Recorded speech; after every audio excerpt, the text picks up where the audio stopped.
Hi everybody, Ron Placone here. You're watching another summary from the Indie Bohemians morning show. I know I'm coming at you a little later than usual today. I apologize for that. Within the next week or so, we are getting a big upgrade to equipment here, and also I'm going to try to establish a set schedule for the live broadcast. It's still a newer thing, so I'm still working on implementing everything, but eventually we're going to have a set time every day when we do the summaries from the morning show. So one of the things we talked about this morning was the new Taylor Swift video. That was something we talked about in the pop culture department. I thought that'd be a good thing to bring up for the summary because, it was pretty popular on YouTube. That video was and still is. And some people are saying that that video is racist, that there's some, the way black people were portrayed in that video, that are in the video, is portraying a stereotype, and there were a couple different reasons. So first thing we did on the show, and keep in mind this is before 7 in the morning, this is like 6:30, we're in the studio getting set up, and the three of us watched the new Taylor Swift video. So it's 6:30. I did not have my coffee quite yet. I was drinking it and sipping it. It's the morning.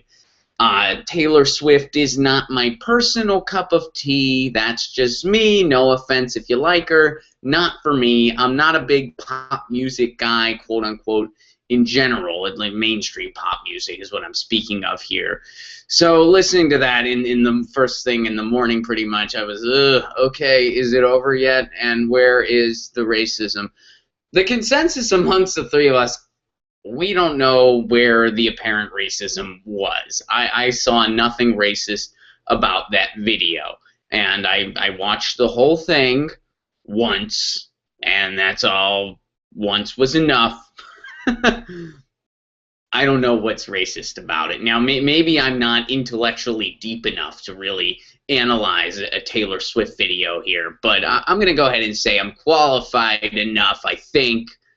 And so I posed the question, what some of the explanations that we talked about on the show that people have been saying is, well, only, so the twerking, there was twerking going on, and, that's portraying a negative black stereotype. And I kind of saw a lot of twerking going on from all kinds of different people in that video. Now, was I analyzing each dance move going, was that a twerk, was that a twerk, was that a twerk, was that a twerk, was that a twerk? No, I wasn't, admittedly.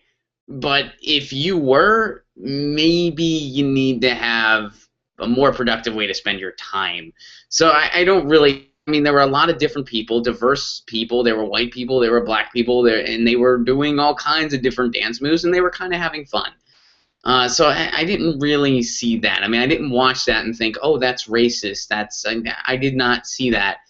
Another thing I really didn't see is another explanation I saw out there was that her video was apparently racist because she is portraying the, quote, ghetto stereotype and dressing a certain way, and she knows nothing about that culture. She has no right to be doing that. What I don't understand about that logic, first of all, again, I didn't really see that in the video. I thought she and the other participants in the video were dressed in a very contemporary way that one would expect from any pop music video. I saw nothing new or different about it. I think a lot of people in pop music have been dressing that way for quite some time now, and it's just kind of run-of-the-mill. I thought it was just a run-of-the-mill pop video, and I don't mean that as a way to put it down. I just thought that's what it was. It's pop music for teenagers. So I did not really see that. But the other important thing here is that music, pretty much all music, whether it's pop music or otherwise, is very derivative. So to say, like, oh, well, you're inspired by something else, but you have no right to be inspired by that because you don't know anything about it and you're not familiar with this, I don't think that's a good attitude to have. Here's for instance, the Rolling Stones were very much inspired by Howlin' Wolf and a lot of other blues artists that lived in cotton fields and were black. The Rolling Stones are not black. The Rolling Stones are not from the United States of America. The Rolling Stones, to my knowledge at least, never worked in a cotton field or anything like that. I know Mick Jagger went to the London School of Economics. Does that mean that the Rolling Stones aren't allowed to be inspired by those artists? Well, I think that's very backwards, because the Rolling Stones were inspired by Howlin' Wolf and artists like that, and they made amazing music because of those inspirations. And you can trace back pretty much any music. It's all derivative of something else. You can trace it as far back to people on slave ships banging on the boats and making rhythms that way, especially when it comes to pop music, and what eventually led to the blues and then rock and roll. So I don't see that. And I know this is a cliche statement, but music is very much a uniter, not a divider. I really do believe that that's true. So I think that attitude, well, you don't know anything about the history of music, you can't, have a certain sound or dress a certain way. I don't know. I don't like that, whether it's directed at Taylor Swift or otherwise, because I mean, look at all of these artists that were influenced by something else, and maybe they didn't have a direct relationship. Yeah, maybe the Rolling Stones don't know what it's like to have the background that Arthur Big Boy Crudup had, or somebody like that. But for whatever reason, that music spoke to them. That music inspired them, and they went on to do some really cool stuff. And just because they're not from the cotton fields, or they're not black, well, so what? I mean, they celebrated that music, and they were inspired, and they made some great stuff.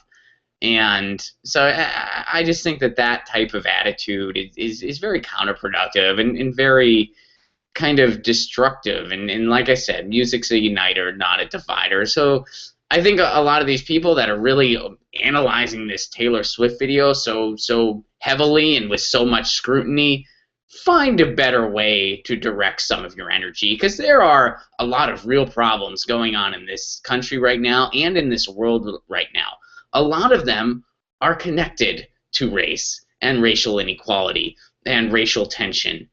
Focus on some of those issues and not a Taylor Swift video. I'm just saying. I don't see, and maybe you disagree. Maybe you watch that video and you see something else. I mean, I'm totally open to that, especially since I watched the video once, and that's it. Once is enough. I'm not going to watch it again. Don't be like, well, look at this part. No, I've seen it once, and I'm just saying, when I saw it, I don't really see what some of these critiques are connected to. I saw different people twerking, and I don't think, oh, well, you know nothing about said culture, this ghetto culture or hip-hop culture or whatever. No, it's just pop music. I thought they were just dressed like how most pop musicians and stars typically dress. I didn't see anything all that different about it.